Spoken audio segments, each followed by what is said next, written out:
गीता 18 के श्लोक नंबर 62 में भगवान स्वयं कह रहे हैं कि अर्जुन उस परमेश्वर की शरण में जा जिसकी कृपा से परम शांति व शाश्वत स्थान अर्थात सतलोक को प्राप्त होगा। वो परमेश्वर कौन है, कहां है, कैसा है, जानने के लिए कृपया अवश्य सुनिए जगत गुरु तत्वदर्शी संत रामपाल जी महाराज के अमृत वचन।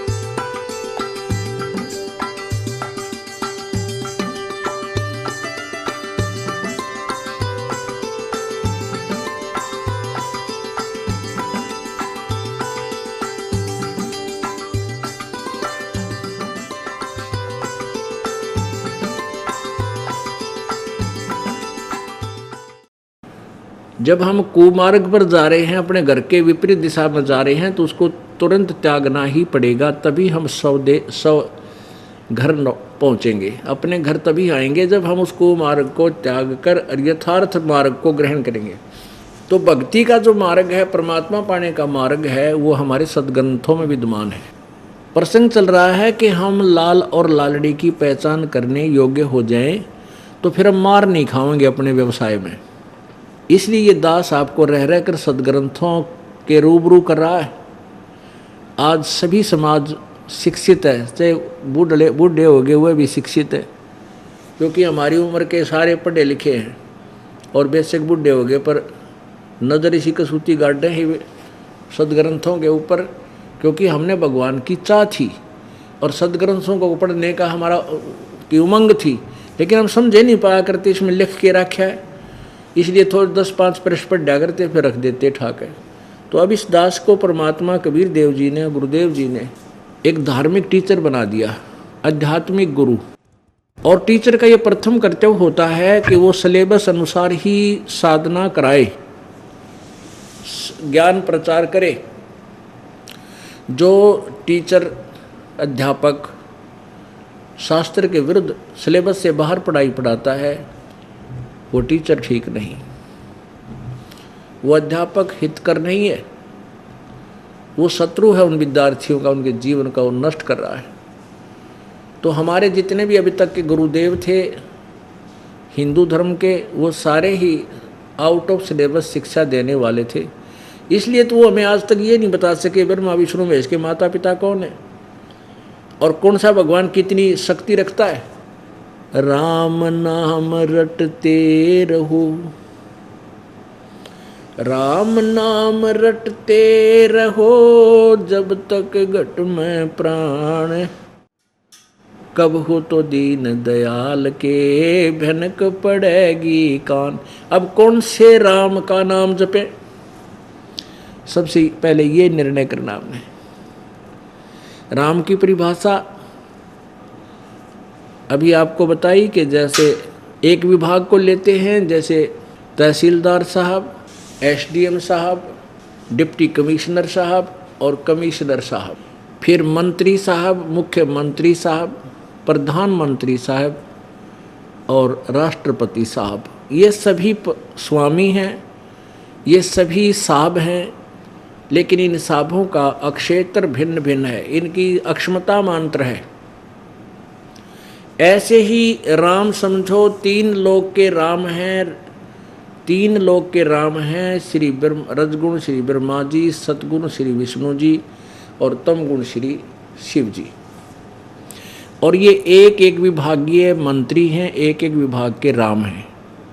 रजगुण विभाग के श्री ब्रह्मा जी, सतगुण विभाग के श्री विष्णु जी, तमगुण विभाग के श्री शिव जी। इन विभागों का कार्य क्या है? रजगुण ब्रह्मा जी के रजगुण के प्रभाव से हम संतान उत्पत्ति करते सभी प्राणी। और श्री विष्णु जी के सद्गुण के प्रभाव से हम एक दूसरे में मोह ममता रखते हैं। संपत्ति में मोह, पति पत्नी में मोह और बच्चों संतान के अंदर ममता, ये सारा सतोगुण के कारण है। बस इतना काम है इनका। और तमोगुण का के कारण हम लठ बजा दें, 1 मिनट में झगड़ा कर लें, सिर फुड़वा लें, उत्पात मचा दें। तो ये सारे कार्य तीनों भगवानों से हो रहे हैं और इतनी इनकी प्रभुता है, इतना इनका कार्य है। और ये तीनों परमात्मा, ये तीनों प्रभु न तो आपके भाग्य को घटा सकते ना बढ़ा सकते, जैसा कर्म आपने किया वैसा ही देंगे। अब इनसे नीचे और देवता आते हैं, जैसे गणेश जी की पूजा और कार्तिकेय जी की पूजा, अन्य श्याम जी की पूजा। बताइए, ये पूजाएं तो बिल्कुल ही हमारे इतिहास में नहीं है, सदग्रंथों के अंदर पूजा के लिए नहीं कहा। सदग्रंथ मीन 4 वेद और पवित्र गीता जी, पवित्र 4 वेद, पवित्र गीता जी और पवित्र 5वां वेद जो है सूक्ष्म वेद, उसके विषय में तो कोई जानता ही नहीं। उसका भी अभी परमेश्वर की कृपा से इस दास ने ही प्रकाश किया है। तो ये हमारे सदग्रंथ हैं जो भक्ति यानी साधना करने और कराने के, और जो 18 पुराण हैं ये हमारे सहयोगी हैं। अब जैसे हम श्री गणेश जी की पूजा करते हैं तो हम श्री गणेश जी के लोक में जाकर उनके गण बन जावांगे, गण, क्योंकि गणेश इसीलिए कहलाता है उन गणों के ऊपर स्वामी, बस इतना मालिक है। और अपने जैसे भी कोई पुण्य थे उनको समाप्त करके वापस ही हम फिर तुरंत ही 84 लाख योनियों में आ जाएंगे। यदि हम श्री ब्रह्मा जी की तो पूजा होती ही नहीं पृथ्वी लोक पर, ये इन्होंने दंत कथा बना रखी है कि भाई इसकी पूजा नहीं करनी चाहिए ब्रह्मा की। और हमारे भगवान यानी सूक्ष्म वेद के अंदर है कि इन तीनों की मिलाकर तीनों का ही की साधना करनी पड़ेगी, तभी आपका यो टेम्परेचर बैलेंस रहेगा। लेकिन हम इनकी पूजा नहीं साधना करेंगे। पूजा और साधना का कैसे अंतर है ये थोड़ा सा समझना पड़ेगा। हम इनका सत्कार करते हैं, पूजा नहीं करते इन भगवानों की। जैसे एक पति भर्ता स्त्री होती है, वो पूजा तो अपने पति की करती है, उसके प्रति उसका पूरा समर्पण भाव होता है। और जब तक वो सहपरिवार में रहती है, जॉइंट फैमिली में रहती है, तब तक, और बाद में भी अलग हो जाती है तो भी यथोचित सत्कार देती है। सासू को, सास को माँ के तुल्य, ससुर को पिता के तुल्य, और जेठ को बड़े भाई के तुल्य, बाप के तुल्य, और देवर को अपने छोटे भाई की तरह, और ननंद को अपनी बहनों की तरह। तो वो एक विशेष उनके प्रति भी, ऐसे देवर के प्रति भी, उनका देवरानियों के प्रति भी, तो वो उन सब का सत्कार करती है और बहुत ही आदर और शिष्टाचार से उनको पेश आती है। लेकिन वो पूजा अपने पति की करती है। जब वो भिन्न होती है, अलग हो जाती है, न्यारी हो जाती है, तो अपना जो हिस्से का सामान आया है एक एक चम्मच तक उठा कर रख लेगी, एक नहीं छोड़ा उनमें, अपने पति के साथ चली जाती है। क्योंकि उसका वास्तविक लगाव अपने पति से ही था और उसको पता था मेरा इसी से संबंध है, इनसे तो अस्थायी संबंध है। तो ऐसे ही पुण्यात्माओं, जैसे हम साधना जो करेंगे, हम आपको सबसे पहले गणेश जी, ब्रह्मा जी, विष्णु जी, शिव जी, दुर्गा जी और ब्रह्म जी, इन सब की पूजाएं साधली देंगे। और साधनाएं, पूजा नहीं देंगे, साधनाएं देंगे। साधना का ऐसा समझो कि मजदूरी समझो एक, जैसे हमने किसी से कर्जा ले रखा है और मजदूरी करके उसके कर्जे को देना है, इसका नाम साधना होता है। और पूजा का अर्थ है कि जिसके लिए हम मजदूरी कर रहे हैं, हमने इससे यहाँ कर्जे से मुक्त होकर के कहाँ जाना है। पूजा हम उस परम पिता की करेंगे जिसके पास हमने जाने के लिए ये सारा कुछ करना पड़ रहा है। तो ये साधना है, ये मजदूरी है। तो हम सबसे पहले आपको इन भगवानों की साधना देंगे जिससे आप इनके द्वारा लिए हुए कर्जे से मुक्त हो जाओगे। क्योंकि हम विदेश में रह रहे हैं, हमारा देश नहीं है ये, और यहाँ हम जब तक रहेंगे, व्यापार बिजनेस करेंगे, धनी होंगे, तभी तो यहाँ से बाहर जाने का किराया भी कोई नहीं हमारे पास। तो वो यहाँ का कर्जा उतारेंगे, रास्ते का किराया लेंगे, तब हम स्वदेश पहुँचेंगे। तो उसके लिए जैसे आप कहीं विदेश गए हो और वहाँ आपने कोई फैक्ट्री वगैरह ला रखी है, तो उसमें आपका साधना ठीक ना होने, आपकी व्यवसाय ठीक ना चलने से, तो आपका जो टेलीफोन कनेक्शन कट गया, बिजली कनेक्शन कट गया, पानी का कनेक्शन कट गया, पानी का, जल का, तो आप सभी सुविधाओं से वंचित हो गए। अब वो स्थिति आप जी की हो चुकी है कि आप इस काल के लोक में आके और शास्त्र विरुद्ध साधना करके इतने निर्धन हो गए हो कि आपकी सब सुविधाएं बंद हो चुकी हैं, और आपके पिछले संस्कार थे वो सतयुग त्रेता द्वापर में आपने खराब कर दिए। अब कलयुग में प्रत्येक व्यक्ति के ऊपर विशेष आपदाएं हैं और सभी परमात्मा से इनका समाधान के लिए भी कोशिश करते हैं, पर कोई लाभ नहीं हो रहा। तो पहले क्या होगा कि आपको ये ब्रह्मा विष्णु महेश से जो तुम्हें सुविधाएं मिलनी थी, इनका ऋण, इनकी टैक्स ना देने से, इनका बिल ना भरने से इन्होंने अपनी सुविधाएं बंद कर दी तुम्हारी सारी। क्योंकि ये नहीं दे सकते आपको, मासा घटे न तिल बधे, विदना लिखे जो लेख, सच्चा सतगुरु मेट कर ऊपर मारे मेख। तो ये भगवान ना तो आपके किसी संस्कार को कम कर सकते ना ज़्यादा कर सकते। केवल पूर्ण परमात्मा सतपुरुष कबीर जी वही आपके संस्कारों में परिवर्तन कर सकता है, आपके पाप कर्मों का नाश कर सकता है और आपको अपने कोटे से भी सुविधा दे सकता है। तो क्या होगा कि आप इस दास के माध्यम से प्रभु का नाम प्राप्त करोगे, तो ये दास गारंटर बनेगा आपका ब्रह्मा विष्णु महेश के बीच में, और इनसे कहा जाएगा कि आप इनके सुविधाएं इनको दो ताकि ये आपकी मजदूरी करके तेरा कर्जा उतार सके। तुम इनको ऐसे बंद रखोगे, कर्जा कहाँ से उतारेंगे? तो गारंटर वही होता है जो धनी व्यक्ति होता है और जिसको गारंटी ये मानते हैं। तो वो कौन होता है? वो संत होता है, परम संत होता है, परमेश्वर का कृपा पात्र होता है। तो ये दास आपका गारंटर बनता है ब्रह्मा विष्णु महेश गणेश दुर्गा और ब्रह्म के बीच में, कि आप इनके कनेक्शन चालू करो, ये आपकी मजदूरी करके साधना करके आपका कर्जा पूरा करेंगे।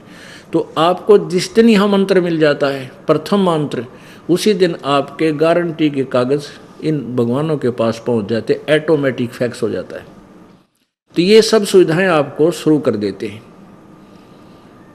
और उसमें क्या होता है कि वो परमात्मा उस संत परमेश्वर कबीर देव जी के कोटे से आते हैं उनके पास, तब वो सुविधाएं आपको देनी शुरू करते हैं। फिर आपको इतना तैयार कर दिया जाता है कि अब आप अपने पैरों पर खड़े हो जाओ।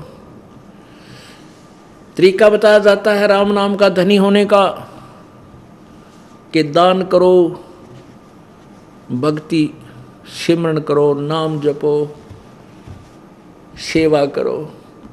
फिर इन साधना से आपको क्या सुविधा होगी कि आपके अंदर जो शरीर में कमल बने हुए हैं, कमल, हमारे शरीर में प्रत्येक मानव के, स्त्री या पुरुष के शरीर में रीढ़ की हड्डी, बैकबोन के अंदरली साइड में, पेट की तरफ, ऐसे मांस और हड्डी के बीच में एक बहुत सुंदर, बहुत ही बारीक सा आंतड़ियों की लाइन सी है, पट्टी सी बनी हुई है। उसके ऊपर स्थान स्थान पर ये कमल बने हैं।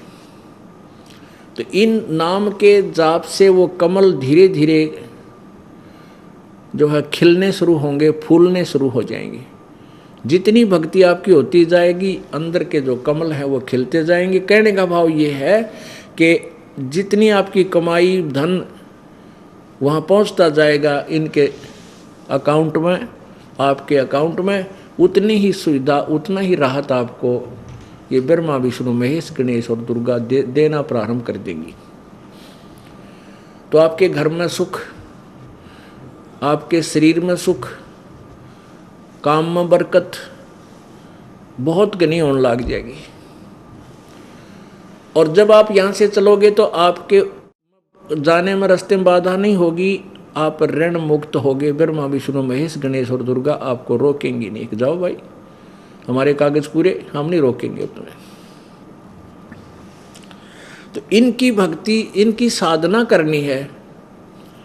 हम सबसे पहले आपको इनकी प्रॉपर वे, भक्ति का प्रॉपर वे बताएंगे, शास्त्र अनुकूल साधना देंगे जिससे ये लाभ आपको देंगे। अब इसके बाद इन्हीं साधना से हमारा काम नहीं चलेगा। इसके बाद हमारे ऊपर इस ब्रह्म का भी कर्जा है, 21 ब्रह्मांड के प्रभु का भी कर्जा है, ऋण है। इसके लिए भी एक मंत्र हम आपको देंगे। उस मंत्र का जाप करके हम इसके ऋण को उतारेंगे। फिर हम परब्रह्म अक्षर पुरुष के लोक से ब्रह्मांडों को पार करके सतलोक जाएंगे अपने घर पे। तो रास्ते में इसके ब्रह्मांडों, बहुत लंबा रास्ता है, उसका भी हमने टैक्स देना होगा, किराया देना होगा इसके लोकों से जाने का। उसका भी मंत्र है। जैसे गीता जी अध्याय नंबर 8 के श्लोक नंबर 13 में कहा कि गीता ज्ञान दाता ब्रह्म कहता है कि ओम इति एक अक्षरम ब्रह्म व्यवहारन माम अनुसमरन ये प्रयाति तजन देहम सयाति परमाम गतिम। मेरा एक, मुझ ब्रह्म का एक ओम अक्षर यही मंत्र है, एक ओम अक्षर है मुझ ब्रह्म का। और जो अंतिम श्वास तक इसका स्मरण करता हुआ शरीर छोड़कर जाता, वो मेरे वाला लाभ प्राप्त करता है, वो परम गति को प्राप्त होता है। तो यानी ओम नाम से जो राहत मिलती है वो ब्रह्म की साधना है। गीता जी अध्याय नंबर 17 के श्लोक 23 में कहा कि ओम तत्सत इति निर्देश ब्रह्मण त्रिविध समर्थ है। अब वो 3 मंत्र का जो जाप है वो सच्चिदानंद घन ब्रह्म, यानी इस गीता ज्ञान दाता से अन्य कोई परमात्मा है, पूर्ण ब्रह्म, उसका जाप है। तो उसमें ओम मंत्र तो ब्रह्म का है, क्लियर है ये तो। तत् और सत्य सांकेतिक गुप्त है। जो उसमें तत् मंत्र है वो ये दास बताएगा, वो गुप्त कोड वर्ड है ये तत्। तो वो जो मंत्र है तत्व वाला, वो अक्षर पुरुष पर ब्रह्म के लोक से हम पार होंगे। उसकी कमाई हम इस अक्षर ब्रह्म यानी पर ब्रह्म को दे देंगे। और जो सत्य वो सारनाम है, वो कमाई हमें सतलोक ले जाएगी, वो पूर्ण ब्रह्म की है। अब इन भगवानों की अक्षमता कैसे समझेंगे, इसके लिए एक एग्जाम्पल ये देखिएगा। चित्र, ये एक ब्रह्मांड है, एक ब्रह्मांड का लघु चित्र। ये इतना एक ब्रह्मांड है, ये एक ब्रह्मांड है। इसमें ये पाताल लोक है, ये पृथ्वी लोक है और ये स्वर्ग लोक है। इन 3 लोकों पर श्री ब्रह्मा रजगुण, श्री विष्णु सतगुण और श्री शिवजी तमगुण का आधिपत्य है। ये तीनों एक एक विभाग के इन 3 लोकों पर बस एक एक विभाग के मंत्री हैं। ये भी इनकी अक्षमता आपके आसानी से समझ में आ जाएगी। और जो इनका पिता है वो ब्रह्म है, उसकी राजधानी यहाँ है। और ये क्या करता है, 3 रूप धारण करता है। ब्रह्मा धारण कर ले, ब्रह्मा का रूप बनाता है, कभी विष्णु रूप बनाता है, कभी शिव रूप बनाता है।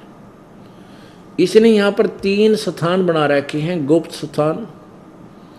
एक रजोगुण प्रधान क्षेत्र है, एक सतोगुण प्रधान क्षेत्र है, एक तमोगुण प्रधान क्षेत्र है।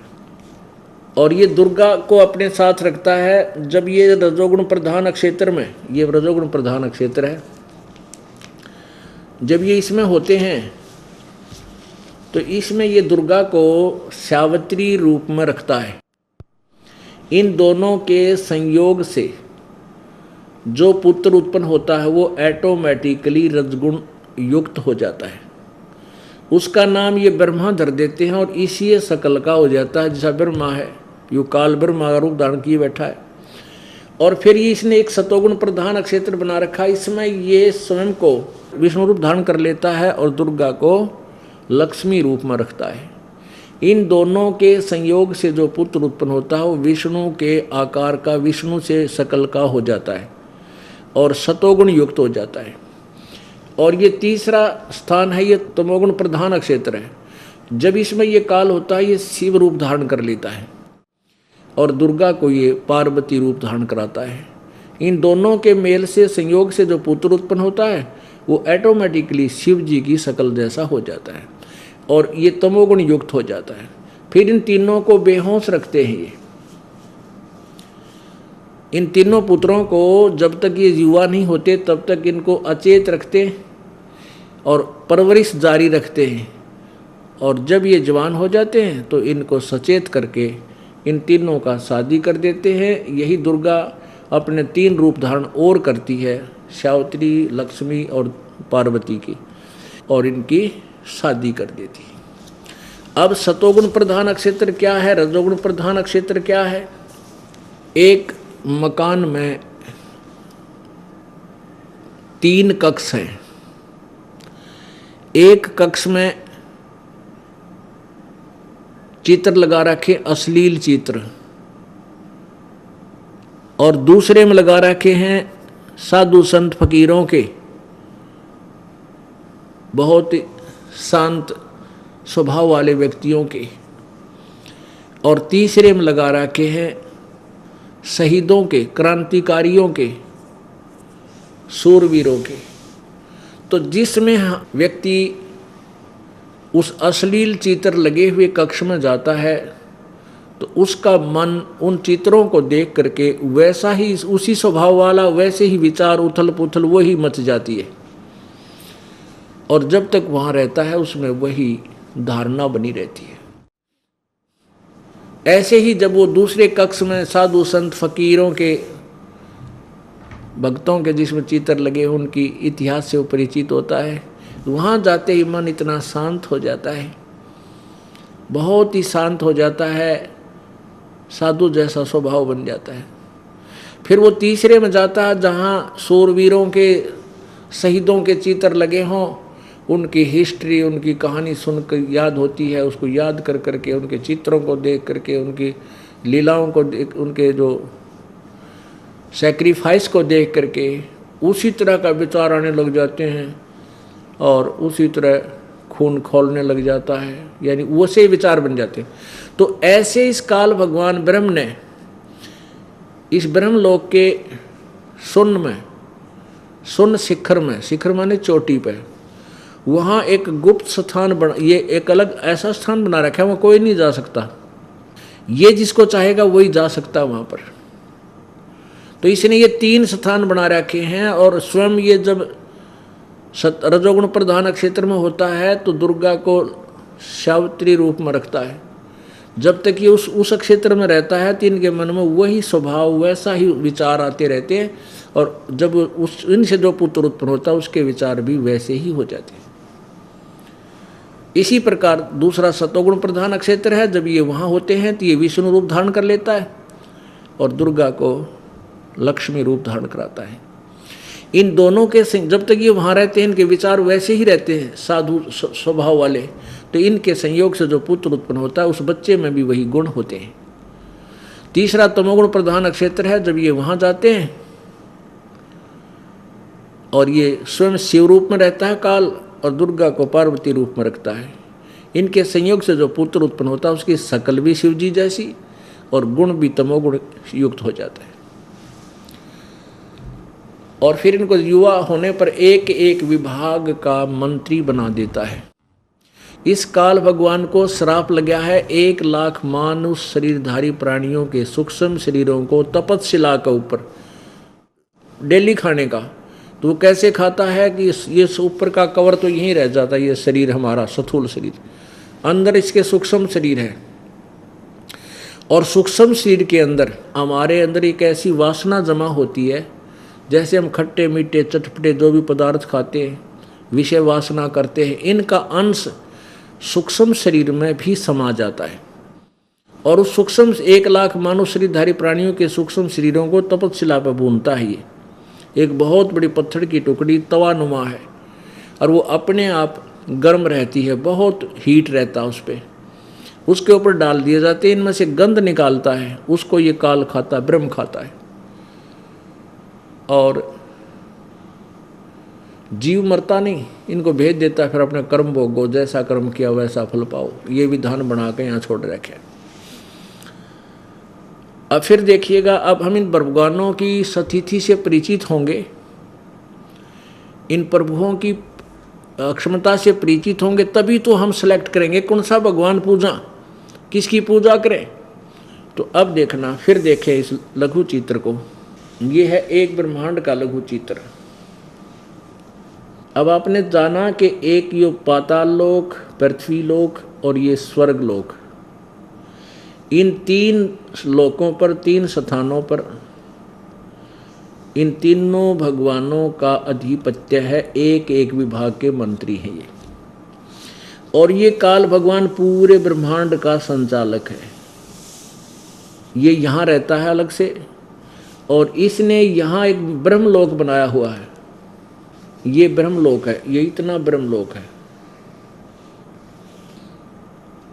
इसमें इन महाइंद्र का द्वीप, नकली सतलोक, नकली अलकलोक, नकली अगमलोक और नकली अनामी लोक बनाए हैं, धोखा देने के लिए जीव को। और ये 88,000 खेड़े हैं सप्तऋषियों के, और ये सप्तपुरी है,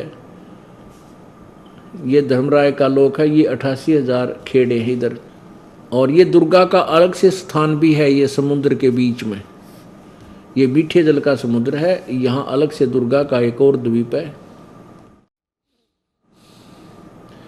और ये जब चाहे इस दुर्गा को इस रास्ते से यहाँ ले लेता है ऊपर, और इधर से ये आकर के पूरे ब्रह्मांड में अपना कार्य करती रहती है। इधर कोई नहीं जा सकता इनकी आज्ञा बिना, और इधर कोई नहीं जा सकता इस काल की आज्ञा के बिना। यहाँ कोई नहीं जा सकता, इनको इसी रास्ते में और इसी क्षेत्र में ये यहाँ ही उलझा कर रखता है। अब ये तो एक ब्रह्मांड हुआ, और एक ब्रह्मांड में ब्रह्मा विष्णु महेश की सतिथि आपको पता चला। ये तो ब्रह्म एक ब्रह्मांड और ऐसे ऐसे 21 ब्रह्मांड का मालिक है ये ब्रह्म, क्षर पुरुष। ये देखो, इसको ज्योति निरंजन काल भी कहते हैं। ये है ज्योति निरंजन काल ब्रह्म के 21 ब्रह्मांड का लघु चित्र। ये देखो, अब ये 21 ब्रह्मांड आ गए। ये 21 ब्रह्मांड है काल भगवान के। और इसने क्या किया हुआ है कि जैसे एक महाब्रह्मांड बनाया है, इसमें 5 ब्रह्मांडों का एक ग्रुप बनाकर महाब्रह्मांड बना दिया। ऐसे ऐसे 4 महाब्रह्मांडों में 20 ब्रह्मांडों को रोक दिया। फिर यहाँ एक और बंद लगा दिया। इसके बाद इसने 21वां ब्रह्मांड ये अपने लिए रखा है अलग। अपुण्यात्मो, अब ब्रह्मा विष्णु महेश एक ब्रह्मांड में एक विभागीय मंत्री हैं। और ये है ये ब्रह्म का 21 ब्रह्मांड। अब देखो, पूरे असंख्य ब्रह्मांडों की सती थी। अब यहीं आइए फिर, ये है 21 ब्रह्मांड, ये है 21 ब्रह्मांड काल के, ज्योति निरंजन काल के 21 ब्रह्मांडों का अर्थात काल लोक, ये इतना रह गया। ये तो है ब्रह्म का, और ब्रह्मा विष्णु महेश इस एक ब्रह्मांड में एक विभागीय मंत्री है, साहब हैं, राम हैं, प्रभु हैं। और ये है 7 संख ब्रह्मांड, ये परब्रह्म के, ये जो ये लाइन है परब्रह्म के। और ये देखो पूरा, ये असंख्य ब्रह्मांडों का कुल मालिक ये है कबीर देव परम अक्षर ब्रह्म। ये अक्षर पुरुष है, ये सर पुरुष है, सर पुरुष। 21 ब्रह्मांड जिसके हैं ये क्षर पुरुष, और 7 संग ब्रह्मांड का ये है ये अक्षर पुरुष। इसको अक्षर पुरुष को अक्षर ब्रह्म भी कहते हैं, क्षर पुरुष को क्षर ब्रह्म भी कहते हैं। और ये है अक्षर, ये परम अक्षर पुरुष के असंख्य ब्रह्मांड जो ओवरऑल कंट्रोलर है, जो इन पे भी मालिक है, इन पे भी मालिक है, और इन पे भी मालिक है। तो ये परम अक्षर ब्रह्म, इस परम अक्षर ब्रह्म का पूरे असंख्य ब्रह्मांडों पर प्रभुत्व है, ये कुल का मालिक है। अब हम इस एक ब्रह्मांड के एक विभागीय मंत्री श्री ब्रह्मा जी, विष्णु जी और शिव जी की पूजा करते रहे। इनकी साधना से हम इन्हीं के लोक में रहे, इनकी पूजाओं से हम यहीं रहे। इन 3 लोकों में, पृथ्वी लोक पर जन्म हुआ, यहाँ से पुण्य किए, स्वर्गलोक में खत्म किए, कुछ पाताल लोक पर जा समाप्त किए, और ब्रह्म की साधना की तो हम इस ब्रह्म लोक में चले गए। यहाँ और ज़्यादा आनंद है, बहुत ज़्यादा लंबा समय होता है, तो उस कमाई को हम ऐसे बर्बाद करते रहे। अब हमने कौन से भगवान की पूजा करनी है और उससे हमें क्या लाभ होगा, ये आपको पता चलेगा। जैसे हम ब्रह्मा विष्णु महेश जी की पूजा करते थे, ये शास्त्र विरुद्ध थी। आपने गीता जी अध्याय नंबर 15 के श्लोक नंबर 1 से 4 में और 16-17 में पढ़ा सुना, उसको आज फिर आपको दोबारा बताते हैं। गीता जी अध्याय नंबर 15 के श्लोक नंबर 1 में क्या कहा है कि ये देखिएगा, श्रीमद् भगवत गीता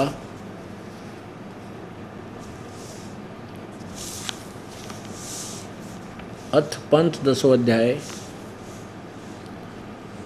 इसमें क्या कहा है कि ऊर्ध्व मूलम अधः शाखम अश्वत्थम प्राहु अव्यम छंदासी यस्य पर्णानि ये तम वेद स वेदवित्। इसका क्या अर्थ है कि ऊपर को मूल वाला, ऊपर को जड़ वाला और नीचे को तीनों गुण रूपी शाखा वाला। पहले चित्र देखें, आसानी से समझ में आएगा। पवित्र गीता जी का ये 15वां अध्याय। ऊपर को जड़ वाला और नीचे को तीनों गुण रूपी शाखा वाला। रजगुण ब्रह्मा जी, सतगुण विष्णु जी, तमगुण शिव जी रूपी तो शाखा समझो टहनी। और ये जड़ जो है ये पूर्ण परमात्मा परम अक्षर ब्रह्म, ये परम अक्षर ब्रह्म है।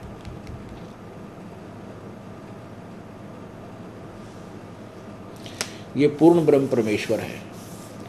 अब पौधे को तने, वृक्ष को तने से आहार चलना, जड़ से आहार चलता है तना में, तना से डार में, डार से फिर शाखाओं में आता है, और फिर आगे ये संसार पात रूपी संसार है जो इन पर आश्रित है, टहनियों पर। और इसका अर्थ ये है गीता जी अध्याय नंबर 15 के श्लोक नंबर 1 का कि ऊपर को जड़ वाला, अधः शाखम नीचे को शाखा वाला, ये संसार रूपी पीपल का अविनाशी वृक्ष कहा है।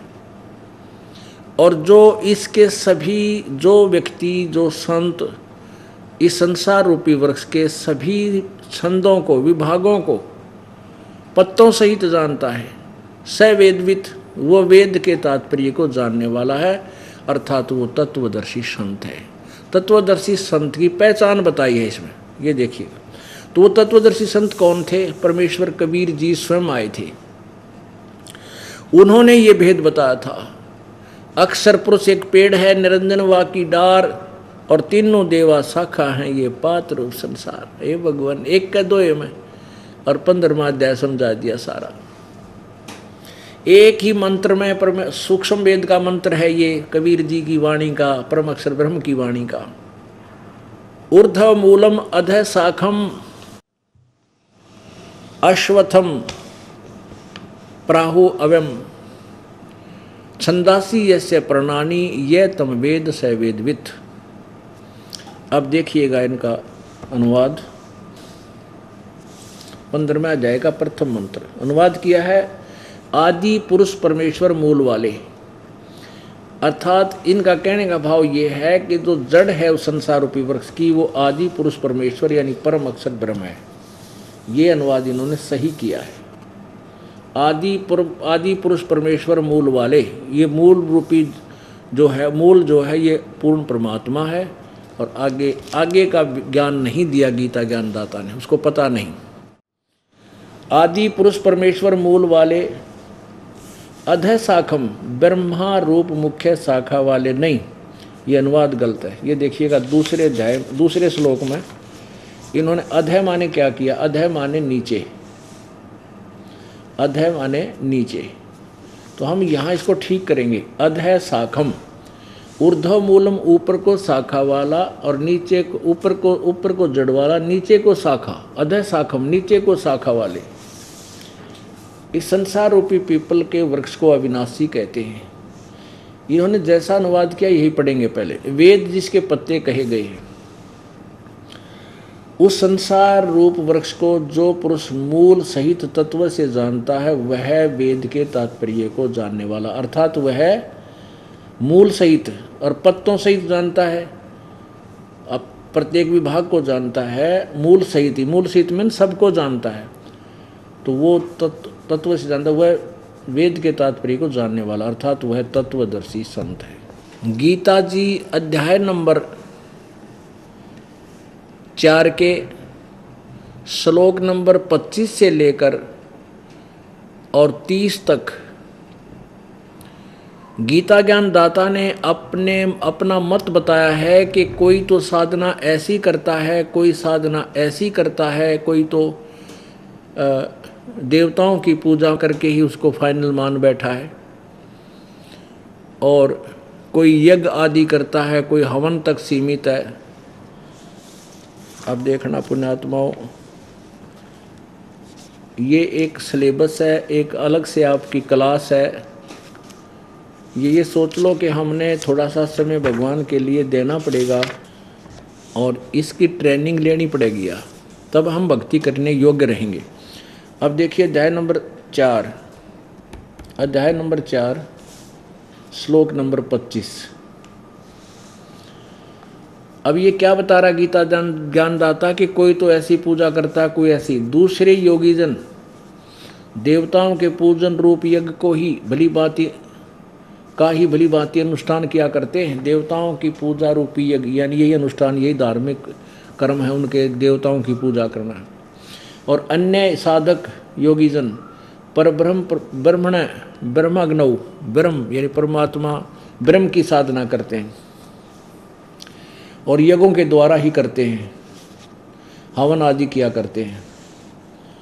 और 26 में कहा कि अन्य योगीजन श्रोत्र आदि समस्त इंद्रियों को संयम रूप अग्नि में हवन किया करते हैं, यानी आँख कान बंद करके बैठे रहें।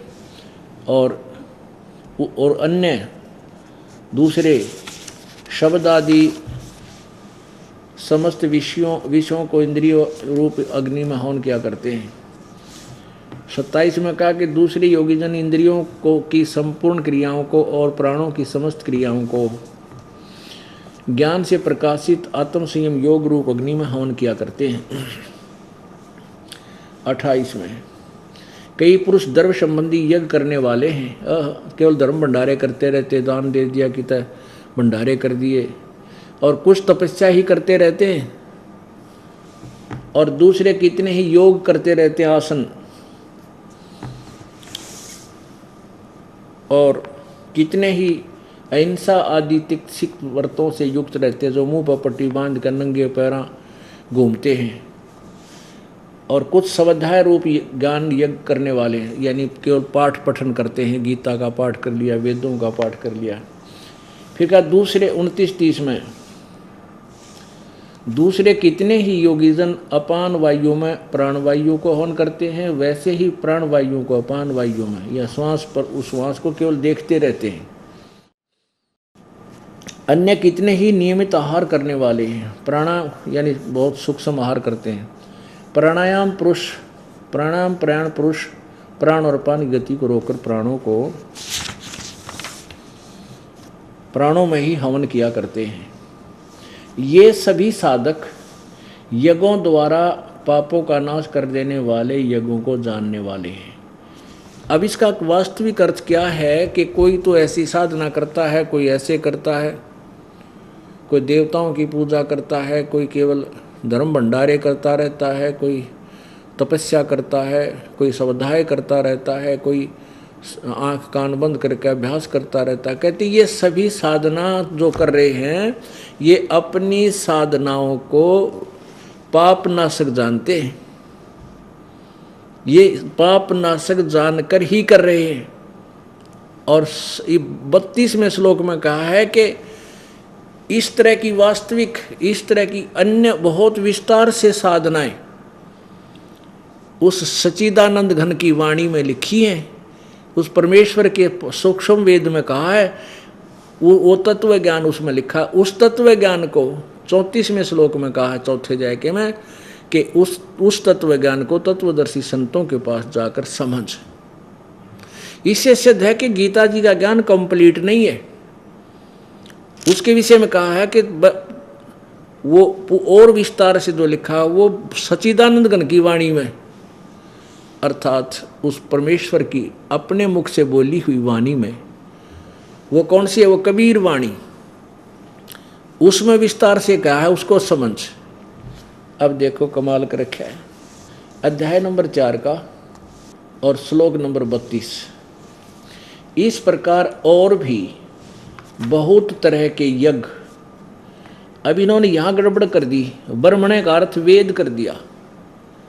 यहाँ करना था सच्चिदानंद घन की वाणी में, यानी परम अक्षर ब्रह्म पूर्ण परमात्मा की वाणी में विस्तार से कहे गए हैं। उन सब को तू कर्मों से उत्पन्न होने वाले जान, मन कर्म इंद्रिय और शरीर इसके क्रिया द्वारा संपन्न होने वाले जान। इस प्रकार तत्व से जानकर उनके अनुष्ठान द्वारा तू कर्म बंधन से सर्वदा मुक्त हो जाएगा। यानी इस सच्चिदानंद घन की वाणी में जो वर्णन दिया है, जो साधना लिखी हैं, उनको जान, वो कर्मों से काम करते करते पूर्ण होती हैं, और उनको तत्व से जानकर तो पूर्ण रूप से कर्म बंधन से मुक्त हो जाएगा, तेरा पूर्ण मोक्ष हो जाएगा। अब ये निर्णय करते हैं, ये ब्रह्मणे का अर्थ क्या होता है। अब देखो सच्चिदानंद घन, यहाँ ब्रह्मणे का अर्थ ने वेद लिख दिया, क्योंकि ज्ञान तो था नहीं।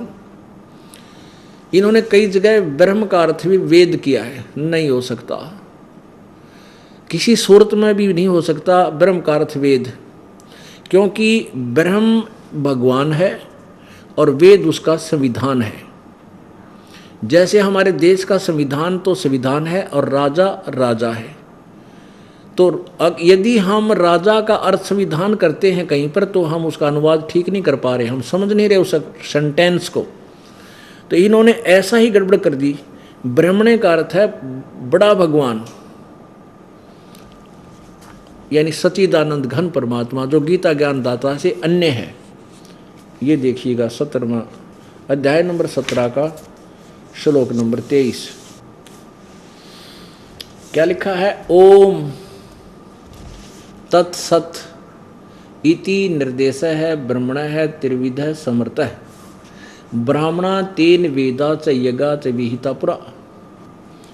ओम तत्सत इति निर्देश है ब्रह्मण, ब्रह्मण माने पूर्ण परमात्मा परमेश्वर ब्रह्म का 3 मंत्र का जाप है ओम तत्सत। इसका निर्देश है, निर्देश माने नथिंग एल्स, और कोई जाप नहीं। समन करने का। 3 प्रकार से समन होता है, इसका 3 विधि। और विद्वान ब्राह्मणा माने विद्वान पुरुष, उसी से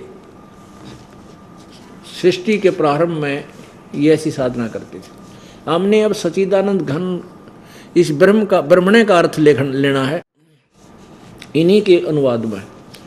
ओम तत्सत, ऐसे यह 3 प्रकार का सच्चिदानंद घन ब्रह्म का नाम कहा है। ब्रह्मणे माने सच्चिदानंद घन ब्रह्म। हम यहाँ आते हैं वापस चौथे अध्याय के 32वें श्लोक में। अब यहाँ लिखा, यहाँ करना वेद के स्थान पर सच्चिदानंद घन ब्रह्म की वाणी। मुख्य माने उनके मुखारविंद से उच्चारण उस वाणी में, मुख से उच्चरित वाणी में। अब यहाँ इस प्रकार बहुत तरह के यज्ञ सच्चिदानंद घन की वाणी में विस्तार से कहे गए। उन सब को तू मन, इंद्री और शारीरिक क्रियाओं द्वारा संपन्न होने वाले जान। इस प्रकार तत्व से जान कर तू उनके अनुष्ठान द्वारा उस साधना से, कर्म बंधन से सर्वथा मुक्त हो जाएगा, पूर्ण रूप से मोक्ष हो जाएगा। और यहाँ चौथे अध्याय के 34वें श्लोक में क्या बताया है? चौथे अध्याय के ही 34वें श्लोक में कि उस ज्ञान को, ओह सच्चिदानंद घन ब्रह्म की वाणी में जो तत्व ज्ञान है, उस ज्ञान को तू ओह तत्वदर्शी ज्ञानियों के पास जाकर समझ। जो गीता से अलग है वो ज्ञान, और गीता ज्ञान दाता नहीं जानता, वो कोई किसी अन्य तत्वदर्शी संत की तरफ संकेत कर रहा है। उस ज्ञान को तू तत्वदर्शी ज्ञानियों के पास जाकर समझ। उनको भली भांति दंडवत प्रणाम करने से, उनकी सेवा करने से और कपट छोड़कर सरलता पूर्वक प्रश्न करने से वे परमात्म तत्व को भली भांति जानने वाले ज्ञानी महात्मा तुझे उस तत्व ज्ञान का उपदेश करेंगे। अपनात्माओं, 2 कंसेप्ट क्लियर हो गए। एक तो ये है कि गीता जी में जो ज्ञान दिया है वो कंप्लीट नहीं है, और जो सच्चिदानंद घन ब्रह्म की वाणी के बारे में जो जानता है वो तत्वदर्शी संत है।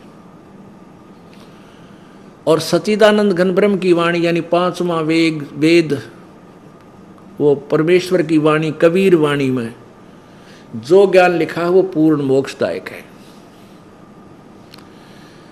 अब वो तत्वदर्शी संत होगा कैसा, वो 15वें अध्याय के प्रथम श्लोक में बता, उसकी पहचान बता दी कि जो उल्टा लटके हुए संसार रूपी वृक्ष के जड़ते लेकर और तना, डार और शाखाओं तक बता देगा।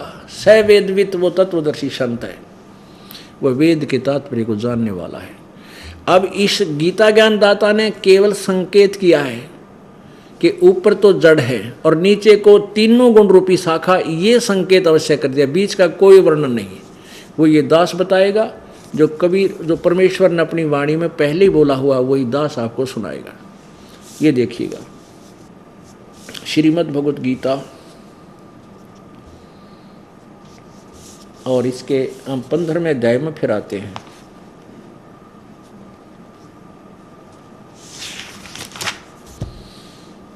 अथ पंचदशो अध्याय।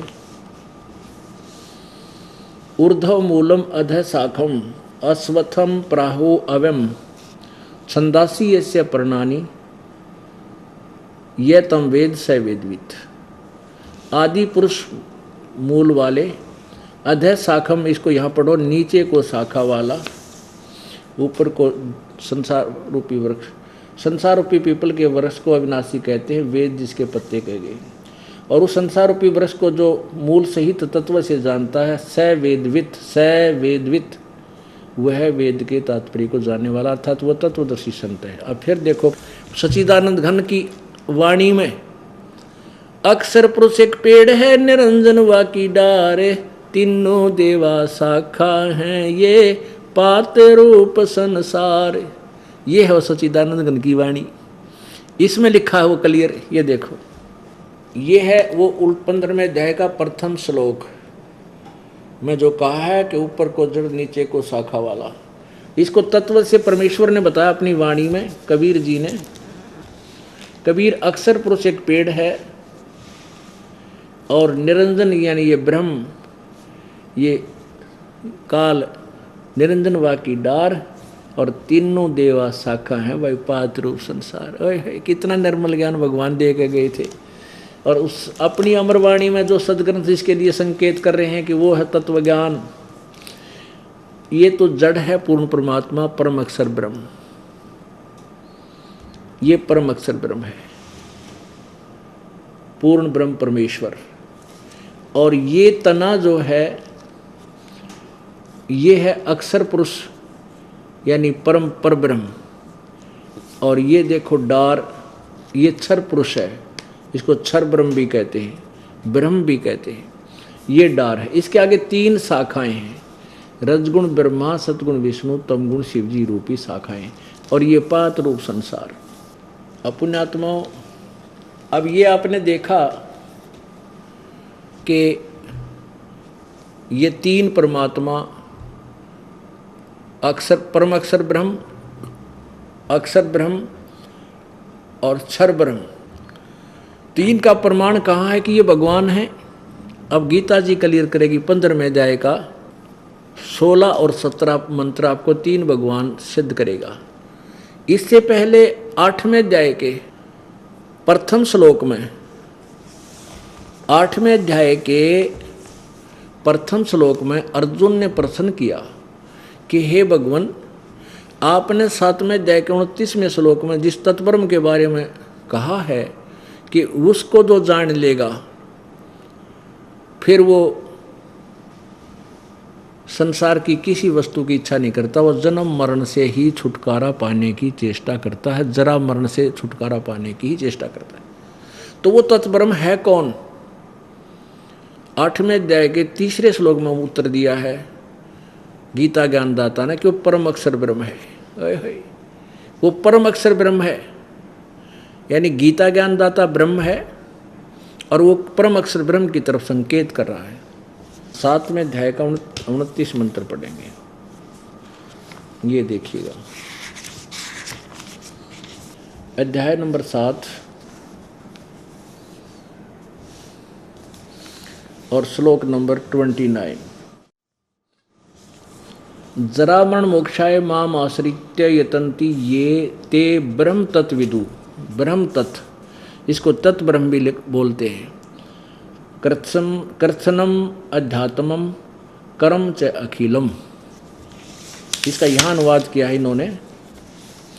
जो मेरे शरण होकर, गीता ज्ञानदाता का, जरा और मन से छूटने के लिए यत्न करते हैं, वे तत् ब्रह्म, वे इस तत् ब्रह्म यानी तत् ब्रह्म, उस ब्रह्म को, तत् ब्रह्म, ब्रह्म तत् ब्रह्म, उस ब्रह्म को, संपूर्ण अध्यात्म को तथा संपूर्ण कर्मों को जानते हैं।